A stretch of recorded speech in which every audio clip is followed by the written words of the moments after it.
అక్రమ కబ్జాలు, అక్రమ నిర్మాణాలు, అక్రమ కట్టడాలు, పార్టీల ముసుగులో రాజకీయ నాయకులు. ప్రభుత్వాలు మారుతున్న వేళలో పార్టీలు మారుతారు. బడా నేతలు ఏ పార్టీ గెలిస్తే ఆ పార్టీల్లోనే ఉంటారు. కానీ వాళ్ళకు ఏ పార్టీ అనేది ఉండదు. ఏదైతే ప్రస్తుత ప్రభుత్వం ఉందో ఆ పార్టీలోకి చేరి భూములను కబ్జా చేస్తూ ఉంటారు. అడిగిన వారిని మరి దీనిపైన ఎక్కడ చూసినా భూ కబ్జాలు. భూమి ఖాళీగా కనబడితే కబ్జా. రాజకీయ నాయకులు ఏ పార్టీ రూలింగ్లో ఉంటే ఆ పార్టీ ముసుగులో దందాలు.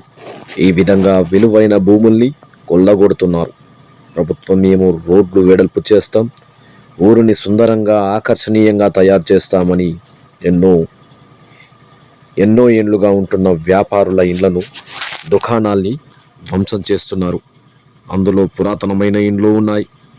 ఉన్నదాన్ని కాపాడక లేనిదాని కబ్జాకారుల ఆగడాలకు బాధపడుతున్నారు. ప్రభుత్వం ఆస్తులే కాదు, ప్రైవేట్ ఆస్తులను కొల్లగొట్టేస్తున్నారు అని దృష్టికొచ్చింది.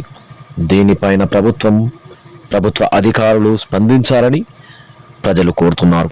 ఎంత జరుగుతున్నా ప్రభుత్వ అధికారులు నిమ్మకు నీరెత్తనట్లు చూస్తున్నారని అంటున్నారు. ప్రభుత్వం పైన ఉన్న విల్లింగ్ కోల్పోతుందని అంటున్నారు. కోట్ల మలిచి తమ జేబుల్లో వేసుకుంటున్నారని అంటున్నారు. ఎంత జరుగుతున్నా కళ్ళున్న గుడ్డిలా ప్రవర్తిస్తున్న తీరుకు సమాజం విస్తుపోతోంది. ఇప్పటికైనా ప్రభుత్వం ఆస్తులను కబ్జా చేసిన వారి వద్ద నుండి రికవరీ చేసి ఇంకొకరు చేయకుండా కాపాడాలని కోరుతున్నారు.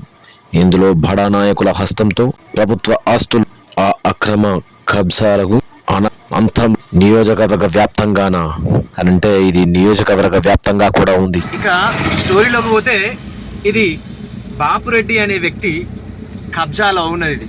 ఇది చెన్నూరులో. ఊరు పేరు ఏందన్నా? ఈ ఊరు పేరు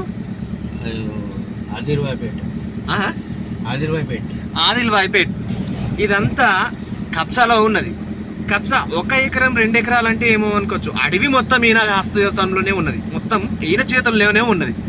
మరి దీన్ని పట్టించుకునే వారు లేరా అని అంటే ఎవరు? కనీసం రెవెన్యూ వాళ్ళు కూడా దీన్ని పట్టించుకోవట్లేదు. చూస్తున్నారు కదా, ఇదంతా పెద్ద పామ్ ఆయిల్ పెట్టేసినారు, ఆ అడవిని నరికేసినారు. ఇదంతా కొంచెం స్పీడ్, ఇదంతా అడవిలాగా కనబడుతుంది కానీ వెనకాలంతా కూడా పామ్ ఆయిల్ చెట్లు పెట్టేసి పొలాలు చేస్తూ ఉన్నారు. ఇక్కడ మన చెట్లు పెంచేది అంటే మొక్కల్ని పెంచేది పెట్టినారు. ఇదిగో ఇక్కడ చూసుకుంటే ఇది ఏంటి? పత్తి మిల్, జిన్నింగ్ మిల్. సో ఇదంతా కూడా ఆయన కబ్జాలోనే ఉన్నది. మరి దీనికి పట్టా ఉన్నది అని అంటే ఎట్లొచ్చింది అసలు? పట్టా ఇట్లొచ్చింది, ఏ విధంగా పట్టా అయింది? మరి రెవెన్యూ ఆఫీసర్స్ దీని గురించి ఏమంటుందో పూర్తిగా మనం చెప్దాం.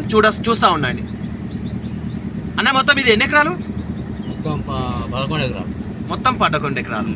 ఓకే, ఎక్కడ నుండి మన నర్సరీ నుండి మొదలు పెడితే బ్రిడ్జ్ వరకా? ఇక్కడ వరకు. ఇది క్లోజ్, అంటే ఈ కాంపౌండ్ వాల్ క్లోజ్. ఇది పవర్ ప్లాంట్.